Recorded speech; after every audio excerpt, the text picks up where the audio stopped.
trying to take a new step forward towards a new career direction. That's a very big thing for me. I have been working for almost 8 years.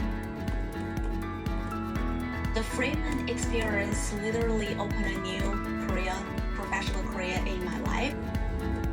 I'm Madeline Main, and I'm a board-certified nutrition. I am a clinical executive in a major healthcare company. My name's Emily Marks. I'm originally from Philadelphia, Pennsylvania. I am a lieutenant commander and active duty officer in the U.S. Coast Guard. The Freeman experience is more than just an academic experience for me. It's one that allows me to collaborate and also network.